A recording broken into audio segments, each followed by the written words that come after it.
Río arriba, río abajo. Toda cosa importante en la vida tiene ritmo y fluido.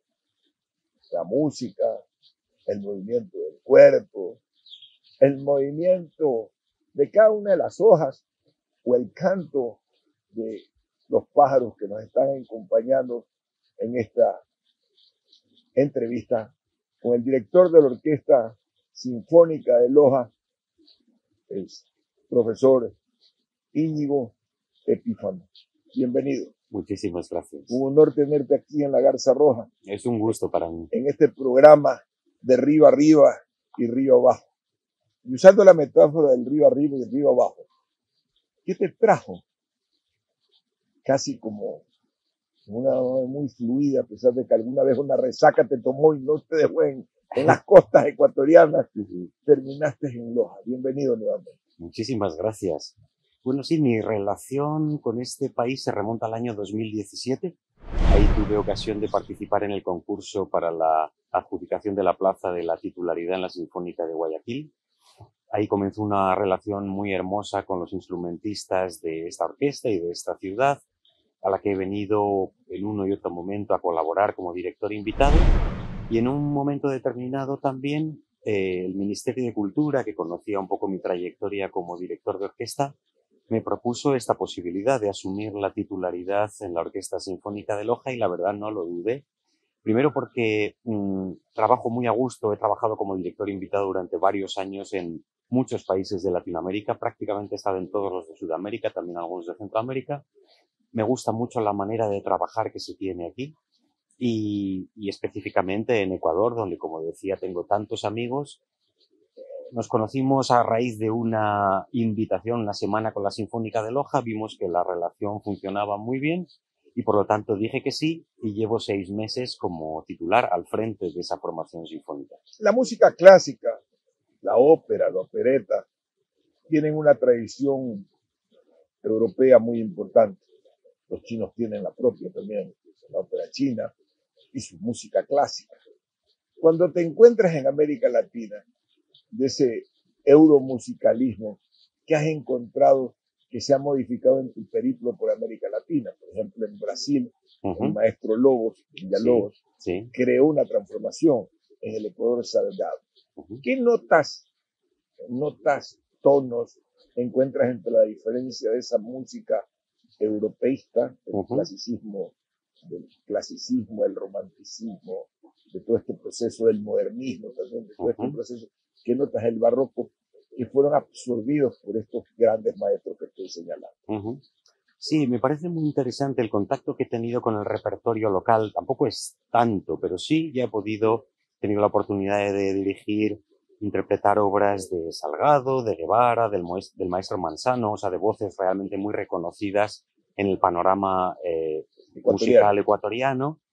Me parece muy interesante el diálogo en el que esas obras, de algún modo, con tonos que son netamente locales, se conectan con toda una tradición europea. Claro, son maestros que tienen una trayectoria muy dilatada, internacional. Ciertamente la obra se ha dado aquí, pero a la vez también es lo que encuentro también en los compositores nacionalistas europeos, ¿no? Bela Bartók o Kodály o Manuel de Falla en España. O el mismo Wagner, que le ha sentido o Verdi en la música italiana. Efectivamente, o sea, son personas, digamos, en las que son compositores en cuya obra está muy presente los tonos locales, en concreto el ecuatoriano se ve de manera clara en los ritmos, en las melodías, en los tonos, en las armonizaciones, el tratamiento, las texturas, todo eso, pero no se queda en lo estrictamente local, sino que dialoga con lo internacional, con lo universal. O sea, es un lenguaje local universalizado. Y eso es lo que me parece más interesante porque es lo que le da una proyección internacional y es lo que va a hacer que estas obras queden en el acervo, queden en el repertorio y queden como grandes obras. Cuando yo he interpretado música, por ejemplo, de Manuel de Falla en Alemania, música desconocida de él, obras desconocidas, la gente decía, qué música tan hermosa, ¿de dónde sale todo esto? Y eso es lo que pasa también y es mi intención, lo que quiero hacer también con el repertorio ecuatoriano. O sea, sacarlo más allá de estas fronteras para que se conozca porque es realmente muy valioso. Lo he conocido al maestro eh, muchas veces dirigiendo en el Ecuador, un par de veces en el Ecuador, pero la última vez que conversé me lo dijo con mucho entusiasmo. He encontrado cada día más encuentro en la defensa de puertas gente de talla internacional.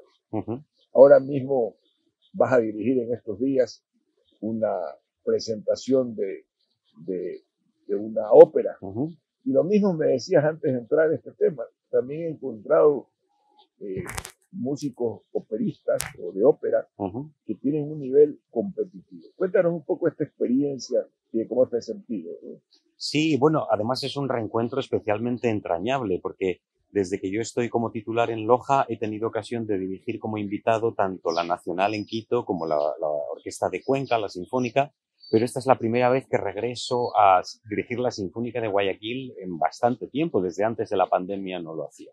Entonces ha sido, por un lado, como digo, muy entrañable el reencuentro con viejos amigos. Creo que no hay cosa más hermosa que hacer música a gran nivel con un equipo humano de personas con las que me une una relación realmente de amistad. No es un tema estrictamente profesional, va mucho más allá de eso, ¿no? ¿Has encontrado escuela sinfónica, instrumental, muy clara, muy evidente en los vientos, en las trompetas, o sea, en los vientos, en las cuerdas, Sí, en la percusión? sí, ¿Cómo ves el desarrollo de las diferentes escuelas, habiendo trabajado con diversas escuelas ecuatorianas? sí, sí, indudablemente. Es decir, se ve de manera muy clara ya cuando tuve el primer contacto con esta orquesta. También lo he visto, por supuesto, en la Sinfónica Nacional, en el resto de orquestas. Son orquestas en las que hay una gran presencia de maestros europeos que tienen una tradición, una escuela enorme del este de Europa, por ejemplo, Hungría, Polonia, Rumanía, Rusia, Ucrania, etcétera, todo eso.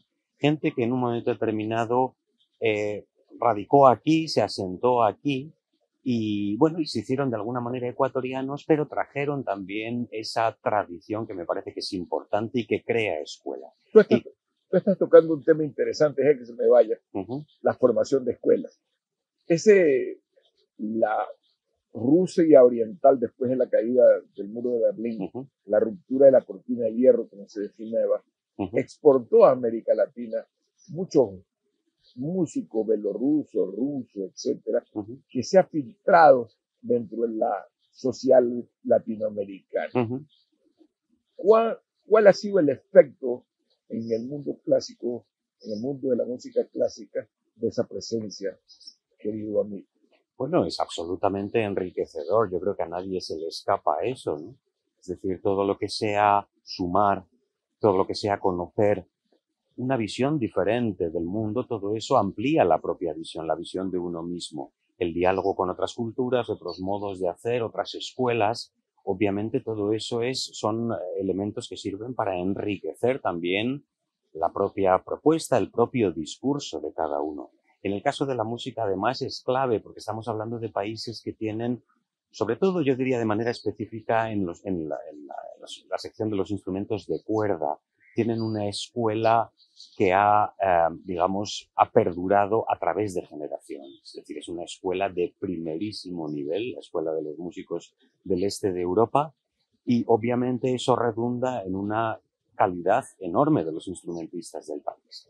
Y no solo eso, sino que también con el paso del tiempo he ido conociendo a muchos músicos nacidos acá, ecuatorianos, que han tenido la oportunidad de formarse fuera en las mejores escuelas de Europa, he conocido en Holanda, en Alemania, en Austria, en Suiza, también en escuelas muy buenas de España, y han regresado también con esa nueva visión, como, digamos, con una mente un poco más amplia, ¿no? Y con ese diálogo que siempre es enriquecedor. Al final lo que resulta estéril es el monólogo, ¿no?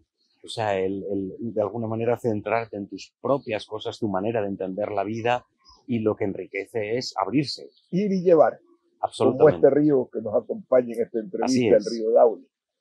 Yendo en ese ir y llevar de este diálogo, contigo se podrían hacer varios programas, pero me encantaría trabajar porque hace poco me comentaban, estoy planeando otro libro. Sí, Ya del libro anterior hablamos en una entrevista en Radio Tropical de RTP, sí. ahora en Infograma. Me gustaría que me hables de ese trabajo que te ha encargado Planeta para Uh-huh. desarrollar un libro y que, como me dicen en Loja, tienes un poco tiempo en la madrugada para Sí, escribirlo. sí. Cuéntanos de esa obra. Claro, sí, es un reto fascinante realmente, ¿no? En mi último libro se publicó en el año 2015, o sea, llevaba ya varios años sin publicar. Tengo 3 libros publicados y la verdad no tenía intención de ahora mismo de trabajar en ningún otro texto, ¿no? También porque realmente el ritmo de trabajo al frente de la Sinfónica es tremendo, ¿no? Pero se dieron las cosas de esta manera. Efectivamente, la editorial Planeta me hizo esta propuesta editorial y no pude resistirme, ¿no? Se trata de un ensayo con el que estoy disfrutando muchísimo. Me parece que es interesante, es una voz, una propuesta nueva. De algún modo es un tipo de libro único, en cierto sentido, porque lo que yo les he propuesto y les ha gustado mucho es un texto que sirva como de acercamiento al misterio del ser humano desde la música. De hecho, el libro se titula Una nueva melodía y el subtítulo es Guía musical para comprender al hombre. Cuando hablamos de eso, y hace poco hacía un comentario, no en este programa, sino en un anterior, decía que el ser en el fondo son ondas vibratorias. Ergo, la música podría ser como el ruido, un elemento que transforma, opone, opaca el ser. ¿Qué has descubierto en esa onda vibratoria que es la música que afecta o trastorna al ser humano, querido Íñigo? Sí, bueno, para mí, primero, el ser humano es un ser eminentemente musical, no solo porque la música está presente en las primeras expresiones de la civilización, la música ha acompañado las celebraciones, los rituales, la religión, la danza, la celebración, todo lo que configura, digamos, el despliegue del ser humano en la vida, todo eso ha ido acompañado de expresiones musicales desde que el hombre es hombre. Pero es que además hay algo en la naturaleza de la música que nos recuerda a nosotros mismos, a nuestra propia naturaleza. Eh, la música es una realidad artística, una expresión artística en devenir. Cada nota ha de morir necesariamente para dar paso a la siguiente. Pero en ese morir consiste su vivir, consiste su propia existencia, pero eso es exactamente lo que pasa en nuestras vidas. Este minuto que estamos hablando debe morir para dejar paso al siguiente y al siguiente y al día de mañana. Nosotros también encontramos en nuestra propia existencia a la hora de hacer de reflexionar, ¿no?, sobre la naturaleza humana, encontramos que hay algo en la música que nos recuerda a nosotros mismos. Eso me parece que es muy importante, porque así es como entiendo yo que la música es no solamente, como se suele decir, un lenguaje, el lenguaje más universal. Para mí la música es una auténtica vía de conocimiento. Es decir, en la música encontramos respuestas a las cuestiones que más nos importan y más nos afectan a los seres humanos. Filosóficamente, Así es. me obligas a hacer una pregunta. Adelante. ¿Qué descubre el hombre en la música, en su deseo de ese querer ser? ¿Qué descubre? Pues yo creo que la música da respuesta muy clara, lo que pasa es que hay que tener los oídos bien atentos a las 3 cuestiones, los 3 grandes campos del ser humano. Los 3 grandes, por decir así, ámbitos en los que el ser humano se debate a lo largo de la vida y por los que se hacen las grandes preguntas. Tienen que ver con el amor, la muerte y la trascendencia. Y no te voy a responder yo, sino Gustav Mahler, un magnífico compositor, director de orquesta, que en una carta le escribía a su discípulo Bruno Walter, les decía: qué curioso, cuando escucho música, también mientras la dirijo, encuentro respuesta a todas mis dudas e inquietudes, y todo me parece claro y evidente. Claro, eso lo dice Gustav Mahler en 1909, 2 años después de haber perdido a su hija de 7 años más querida por una enfermedad, por la difteria, y de descubrir que su situación, la situación de su matrimonio, era calamitosa. O sea, estaba, digamos, cualquier persona en esa situación se habría venido abajo. Y él lo que le dice a su amigo y discípulo es que en la música ha encontrado la respuesta a todo eso. ¿Qué respuesta puede encontrar en la filosofía de la música el músico. Pasar del hecho puro de ser un instrumentista y encontrar un sentido filosófico en su trabajo. ¿Existe ese camino o es una pregunta poco viable la que estoy planteando? No, es perfectamente viable, es una buena pregunta y efectivamente se encuentran respuestas. Lo que pasa es que no se encuentran las respuestas que da, por ejemplo, la ciencia experimental. El problema es que nosotros somos hijos del racionalismo ilustrado y prácticamente no aceptamos más allá de los datos que nos ofrecen nuestros instrumentos de medición cada vez más pobres, por otra parte. Pero hay una verdad que es la verdad poética, que puede considerarse también como otra manera de expresar o de definir la verdad amorosa. Por ejemplo, la corazonada que tiene una madre. Una mamá ve a su hijo y así, en un solo golpe de vista, entiende exactamente lo que le está pasando, sabe lo que le está pasando. La mirada de dos amantes.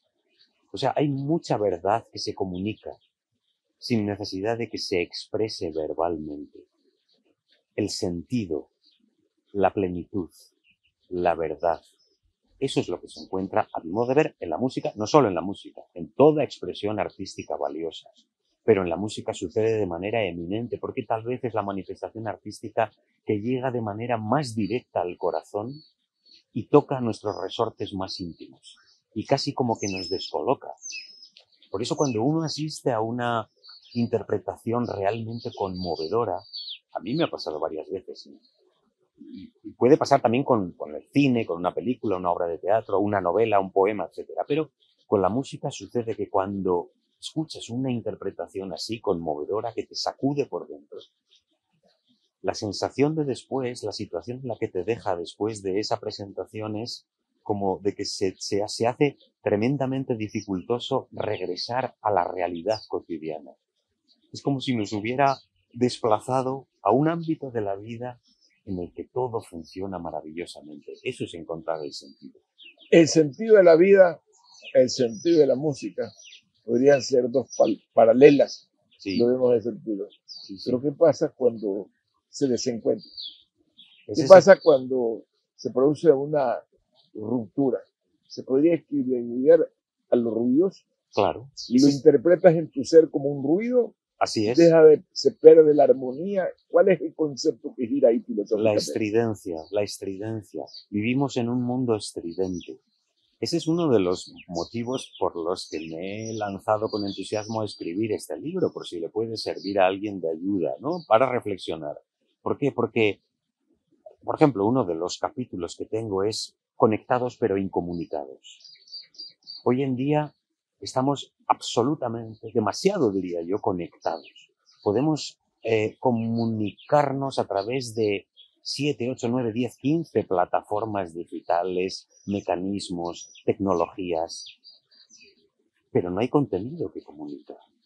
Y, por ejemplo, por poner digamos, el contrapeso a eso, el caso de Beethoven, el gran incomunicado, una persona que estaba sorda y que sin embargo nos deja un legado, nos lega un catálogo de obras que seguirán hablando al corazón humano mientras haya hombres en este planeta.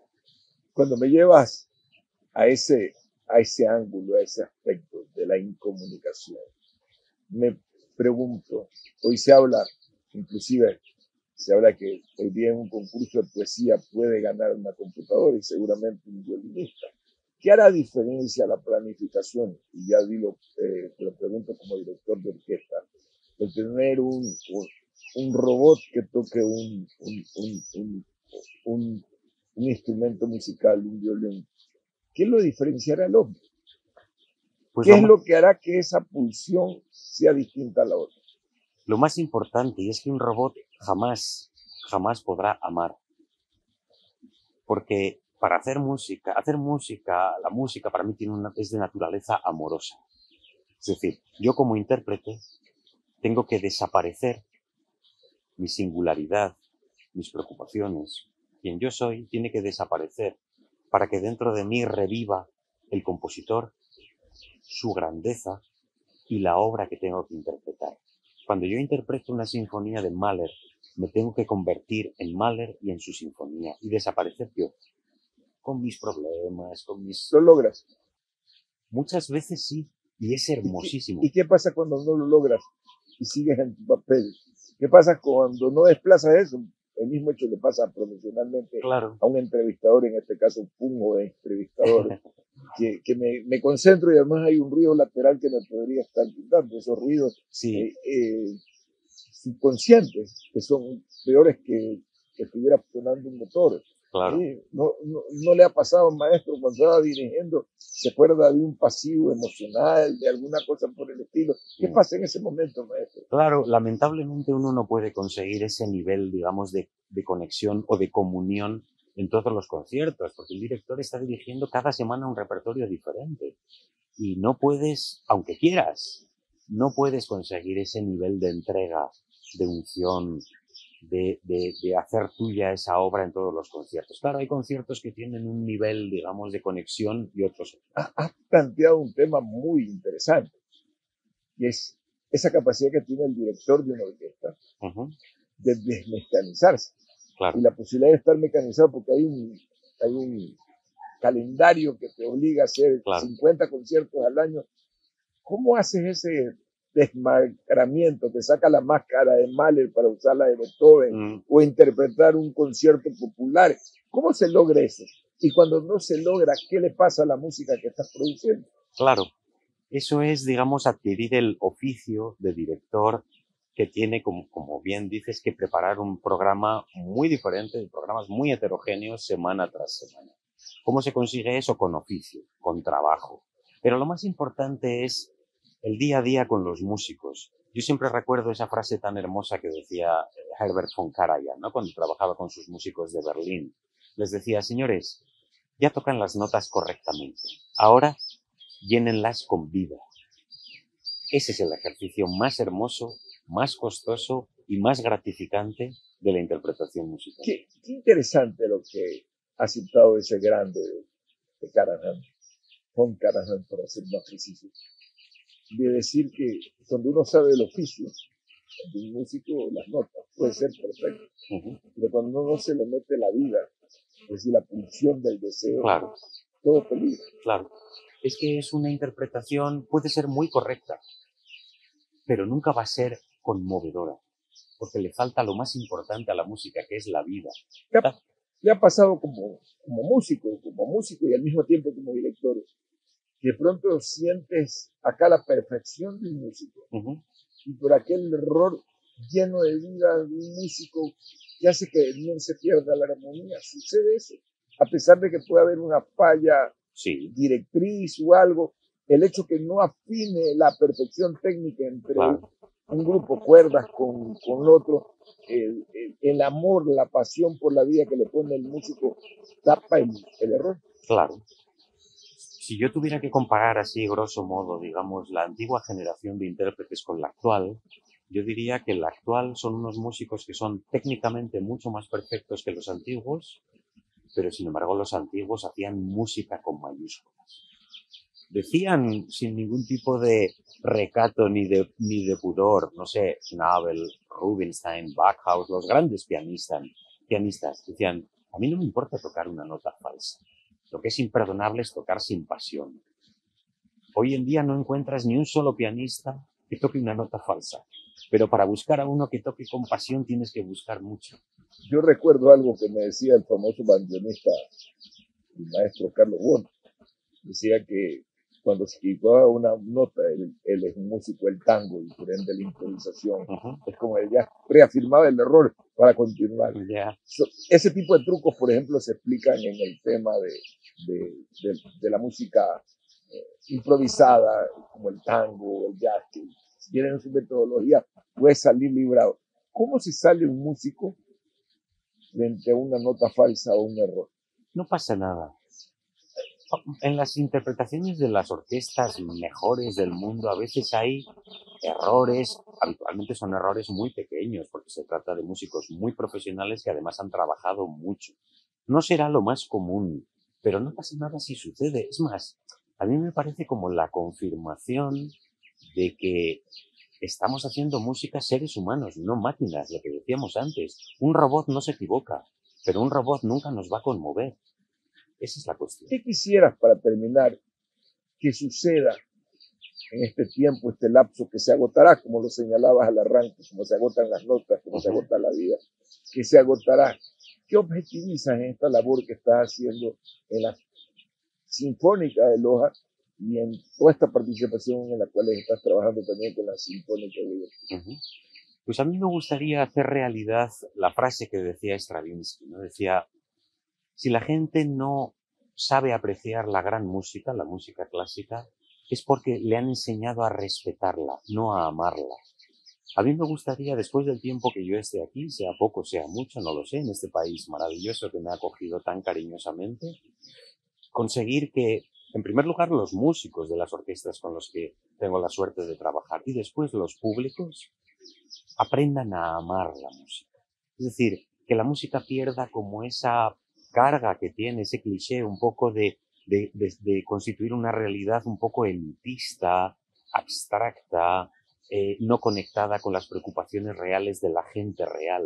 A mí me gustaría que, no sé, cuanta más gente mejor, decidiera, a raíz de mi trabajo y de mi labor también divulgativa, decidiera darle un lugar en sus vidas a la gran música.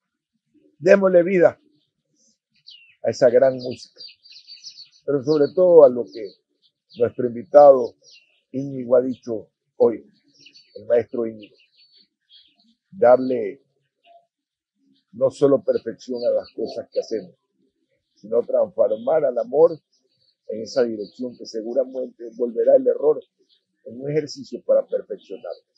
Hasta el próximo encuentro.